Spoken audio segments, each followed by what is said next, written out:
Et salut tout le monde, sur ma chaîne Lorenzo High Tech, comme dans le titre, aujourd'hui on va parler du tout nouveau Oppo Reno 8 Pro. Ça fait plusieurs semaines que je le teste et je vais enfin pouvoir vous donner mon avis sur ce nouveau smartphone. Mais avant de commencer la vidéo, si vous n'êtes toujours pas de ma chaîne YouTube, abonnez-vous, allez 100% High Tech. N'oubliez pas d'activer la petite cloche de notification pour être notifié lorsque je publie une vidéo.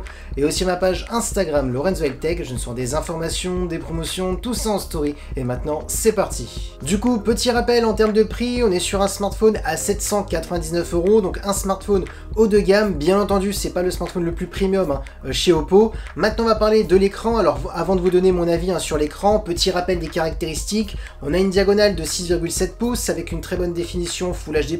La technologie d'écran, on est sur de l'AMOLED accompagné d'un taux de rafraîchissement de 120 Hz. Ensuite, on a aussi un écran qui est compatible HDR10+. On a aussi un petit poinçon juste ici, c'est la caméra frontale. On est sur du 32 mégapixels et concernant la sécurité, on a un capteur d'empreinte qui est sous l'écran. Du coup, je vous le dis tout de suite, cet écran de ce Oppo Reno 8 Pro m'a énormément plu. Alors, on va commencer par le design. Alors, ça paraît bête. Alors, peut-être certains vont me dire, bon, pour 800 € c'est tout à fait normal. Et j'ai envie de vous dire, non.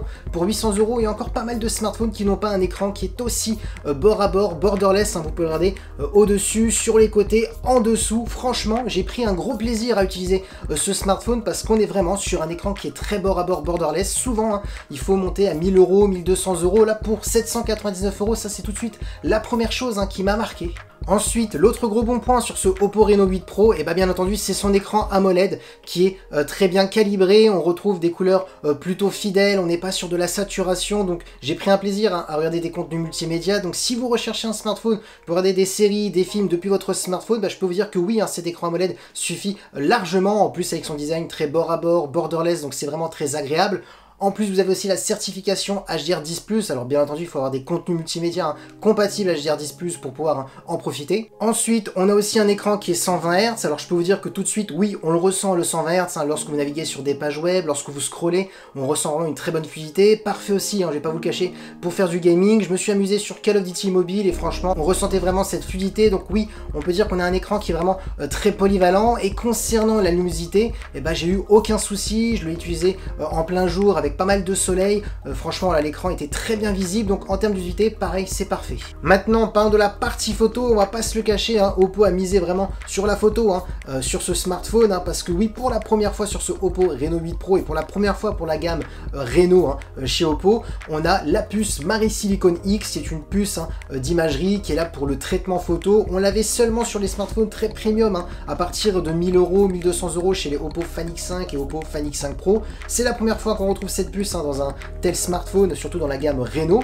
Donc du coup, je vais vous dire, est-ce que ça change quelque chose d'avoir cette nouvelle puce sur ce smartphone, et surtout aussi par rapport au capteur. Petit rappel des capteurs, on a un capteur principal de 50 mégapixels, c'est un Sony IMX766 qui est très connu. On a ensuite un ultra grand angle pour faire des photos à plan large de 8 mégapixels, un macro pour faire des photos d'objets ultra près de 2 mégapixels, et concernant la partie vidéo, on peut filmer jusqu'à de la 4K en 30 images par seconde. Du coup, on va commencer par le premier capteur de 50 mégapixels. Alors tout de suite, ce que je peux vous dire, c'est qu'on est sur un capteur qui respecte la fidélité des couleurs. On voit tout de suite qu'on est sur des clichés très naturels, on n'est pas sur de la saturation, donc ça, c'est le premier bon point qu'il faut noter. Ensuite, deuxième bon point, c'est vraiment le niveau de détail, tout de suite, qui m'a plutôt surpris, parce que j'ai l'habitude de tester le Sony IMX766, et là, c'est vrai que je l'ai trouvé au-dessus par rapport à d'autres smartphones, donc je pense que la puce Marisilicon X en est pour quelque chose. Donc voilà, franchement, il n'y a rien à dire, on a un très bon niveau de détail, donc ça peut être intéressant pour les personnes qui aiment bien rezoomer, recadrer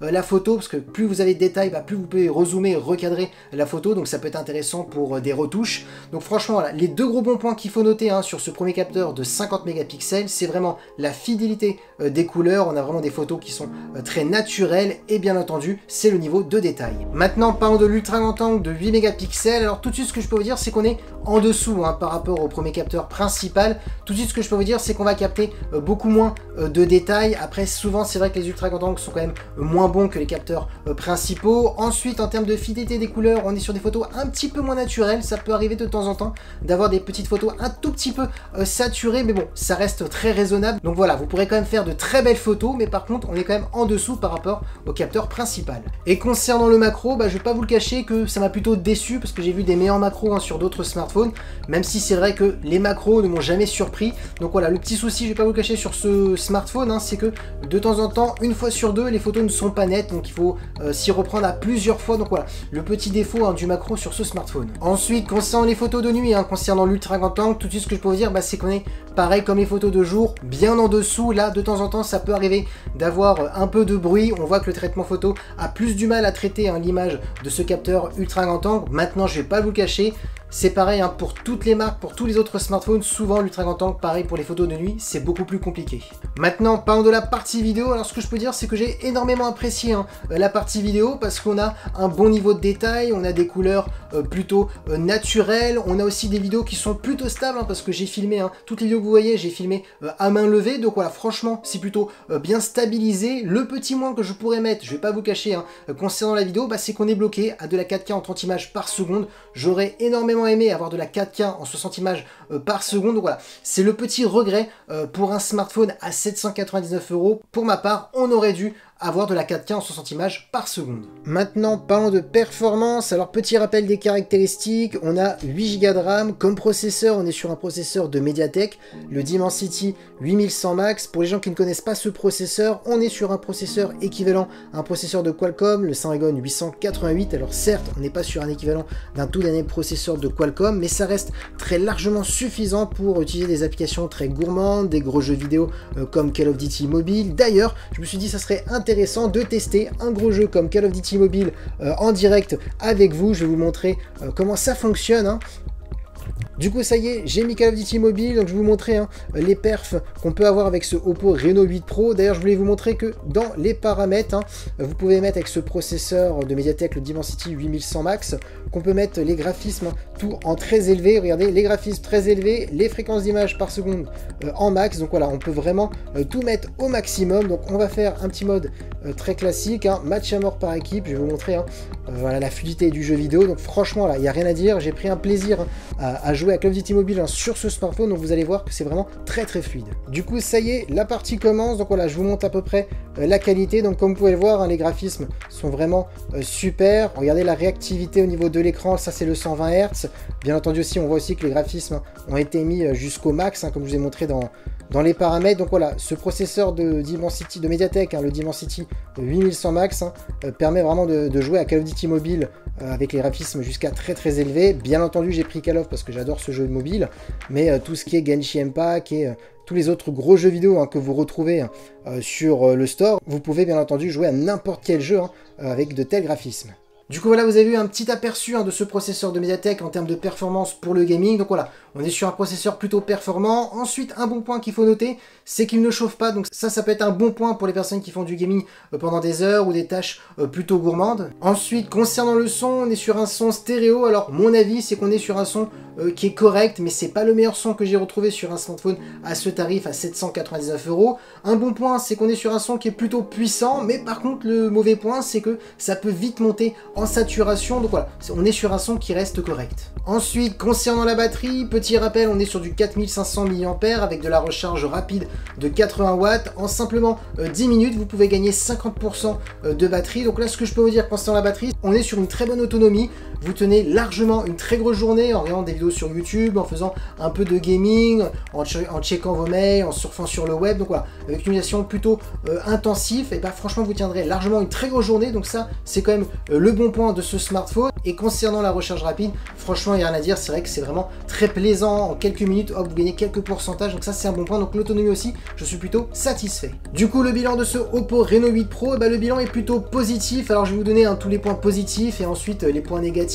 Les points positifs, on va commencer par l'écran qui est vraiment très bord à bord, borderless, qui donne un côté très immersif. Ensuite, l'écran qui est l'écran AMOLED qui est plutôt bien calibré. Donc ça, c'est un bon point. Le 120 Hz qui fonctionne très bien. Ensuite, bien entendu, la partie photo. Alors, on va pas se le cacher, c'est vraiment le capteur principal de 50 mégapixels, le capteur de Sony, le IMX766, qui est vraiment très bon de jour comme de nuit. On a un bon niveau de détail. On est sur des photos qui sont très naturelles. Ensuite, l'Ultra Grand Angle est bon, mais on est quand même bien un cran, voire deux crans en dessous. Ensuite, la partie vidéo aussi, qui est pour ma part excellente. La stabilisation est plutôt bonne, la qualité est plutôt bonne. On est sur des vidéos plutôt naturelles, bien stabilisées. Donc voilà, ça c'est les points positifs. Ensuite, performance aussi, un autre bon point. Franchement, le processeur de Mediatek s'en sort très très bien. Vous avez pu le voir hein, sur un jeu comme Call of Duty Mobile qui est très gourmand, qui demande de grosses performances. J'ai pu mettre les graphismes jusqu'en ultra élevé pour les fréquences d'image et pour la qualité hein, des graphismes. Donc ça c'est un bon point. Et aussi la batterie qui se recharge rapidement et surtout aussi qui tient largement une très grosse journée mais avec une utilisation très intensive. Ensuite, maintenant, on va parler des points négatifs, parce que bien entendu, hein, il y en a, il n'est pas non plus parfait. Alors, on va commencer par le design. Alors, pourquoi je le mets en point négatif? Bah, il est très joli, mais par contre, ça prend énormément les traces de doigts. Je suis obligé à chaque fois, sans arrêt, à l'essuyer contre mon t-shirt, parce que voilà, il est très salissant. Donc ça, c'est le premier mauvais point. Ensuite, deuxième mauvais point, bah, c'est la partie vidéo. On est bloqué à de la 4K en 30 images par seconde. Je trouve ça un petit peu dommage, parce qu'on est quand même sur un smartphone haut de gamme, même si on est sur une gamme de Reno, on est quand même à 799 €. À 799 €, être bloqué à du 30 images par seconde et on n'a pas du 60 images par seconde, bah pour ma part, ça c'est un autre mauvais point. Et ensuite, le dernier point, bah, c'est le son. Alors même si je vous ai dit dans la vidéo qu'on était sur un son qui était plutôt correct, pour ma part, par rapport au tarif hein, à 799 €, je trouve que c'est pas le meilleur son hein, du marché hein, pour son tarif. Donc voilà, c'est pour ça que je l'ai mis en moins. Donc voilà les 3 moins sur ce smartphone. Maintenant, je vais pas vous cacher, il y a quand même plus de points positifs hein, que de moins. Et voilà, le test hein, de ce Oppo Reno 8 Pro est terminé. J'espère que la vidéo vous a plu. Si vous avez des questions, n'hésitez pas à les poser hein, en commentaire. J'y répondrai avec plaisir. Dites-moi en commentaire si ce smartphone vous intéresserait. Et voilà, la vidéo est terminée. J'espère que la vidéo vous a plu. Si c'est le cas, n'oubliez pas le petit pouce like, de vous abonner sur cette chaîne YouTube et d'activer la petite cloche de notification pour être notifié lorsque je publie une vidéo. Et aussi à ma page Instagram Lorenzo High Tech. Je donne souvent des informations, des promotions, tout ça en story. Et maintenant, je vous dis à très bientôt.